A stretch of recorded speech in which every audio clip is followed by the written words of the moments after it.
So, you finally caved, huh? You downloaded Fortnite. What changed your mind? Was it the constant oversaturation of memes and clips all over social media? Do all your friends play and you didn't want to feel left out like that time you skipped school when Cardi B was at the assembly? In other words, you wouldn't normally have given a shit, but no one can shut up about it and you can't help at least a little curiosity. Have you bought the battle pass yet, or do you still have your dignity? Whatever, doesn't matter. You're here, so I might as well give you some pointers for your new addiction.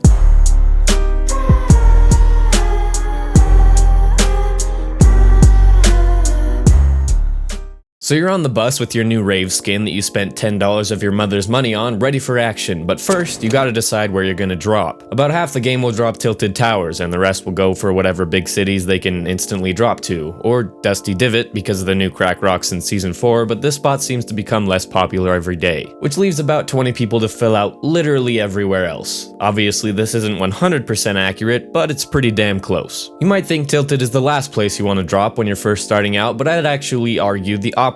Because so many people drop there, you can get a lot of practice fighting other players, which you'll obviously need to get better. Don't shy away from fighting other people because you're afraid of losing. Keep fighting everyone until you're not afraid anymore. You don't consistently win games if you can't consistently win fights, no matter how sneaky you are with a bush, you pleb.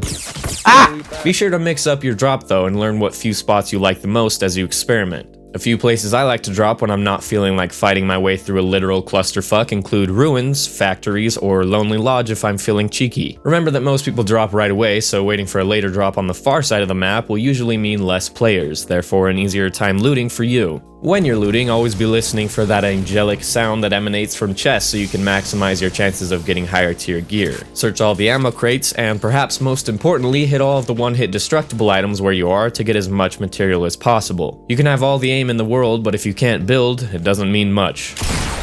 I'll go over a more complete guide to building in my next part to this guide. For now, just learn how to build a 1x1 base with walls and a ramp, or at least a quick ramp with a wall to protect it when you're in engagements. If you're not very experienced with third-person shooters, or like me have aim as inconsistent as the plot of movie 43, you'll want to search for some shields in the beginning so you can take some extra hits. Mini shields get you 25 health each, up to 50 total. You'll have to find a medium pot for the remaining 50, or 2 slurps if you have nothing else. Slurps will also restore your health by 25 points over time, which can come in handy if you only have bandages to get you to 75 instead of the full 100 from a medkit. Lastly, there's the glorious Chug Jug, which gives 100 health and shield, but takes 20 years to drink. If you're confident in your first chest or two, don't linger around the same house. Go start eliminating other players from the game so they don't have time to find and use shield potions before you do. There's a chance you'll find jack shit but a pistol and some bandages in the entirety of the house you drop in, and a chance you'll get everything you need in 3 chests. This is known as RNG, or random number generator. If anything goes wrong, you can just blame RNG and nobody will question it. The randomness keeps the game interesting, but it has the potential to screw you over pretty frequently, which is what kept me from playing Fortnite for a long time. It's not the only thing, but that's a topic for another video that I've already made. Also, I know it's pretty self-explanatory, but you want to be in or near the circle at all times. Be sure you're constantly aware of where you are on the map and where you want to move so you don't get caught with your pants down when the blue wall of death comes rolling in. You're going to die. A lot. But all you have to do is go back to the lobby and jump into the next game. Keep doing this enough times and there's nowhere to go but up, especially if you learn how to build by watching the next part of this guide. Guns in Fortnite scale based on rarity. From worst to best, the order is gray, green, blue, purple, and finally orange. That's right, orange, not gold. Gold would be mythic, which they don't even have in Battle Royale apparently. Only in that other part of the game that nobody talks about. What's it called? Save your money? All that said, it does look pretty gold, so we're all just gonna pretend I didn't mention that and move on. The quote-unquote meta, my favorite word, in Fortnite is constantly updating and evolving, so instead of going over every gun and what it's good for, I'll keep it simple and just tell you what has worked the entire time I've played. Shotguns, shotguns, shotguns. Especially at the start of the game, shotties in Fortnite are absolutely crucial to getting quick kills and avoiding damage. The pump shotgun is my personal favorite because of its one pump potential with a solid headshot at full health and full shield. So this is awkward. At the time of me editing this video, they actually nerfed the pump shotgun and buffed the heavies, so the pump only does 170 damage or something like that, and the heavies, both of them, do more. But shotguns are still essential, so that part isn't going away.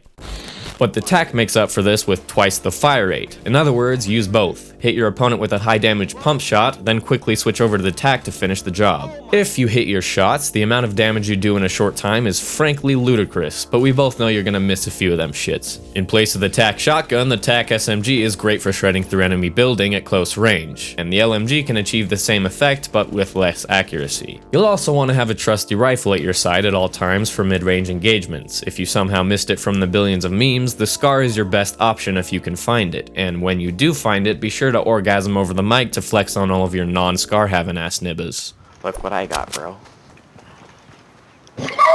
A blue assault rifle will do you just fine otherwise. Burst can also be really lethal if you can hit the full burst, but it's ass when it comes to keeping pressure on an enemy that's building because of the slower rate of fire, so keep that in mind when building your loadout. Bolt action snippy snipes can be incredibly useful for easy knocks from afar, freeing you up to start a push, or just straight up one-tapping people from 200 meters in solos. If you're looking for the fastest way to break someone's will and ruin their night, that's the way to do it. The hunting rifle can achieve the same effect, but it has bloom if you shoot while moving, and the last thing you want to do in a sniper battle is sit still. Also, semi-autos are for pussies, unless you're Dr. Lupo. He gets a pass. The last thing I want to go over is Splodes, aka the easiest way to win any squad game because of how effectively you can destroy enemy building while staying mostly safe yourself. Rocket launchers are great for hitting unsuspecting cuties for big damage, leaving them embarrassed and very dead, or at least close to it. What you really want is a grenade launcher. If you get the distance to explosion down, you can shred through enemy bases and kill them before they can say still better than PUBG. Don't underestimate how effective normal grenades can be if you don't have anything better. But the real god of grenades, the cream of the crop, is hands down the boogie bomb.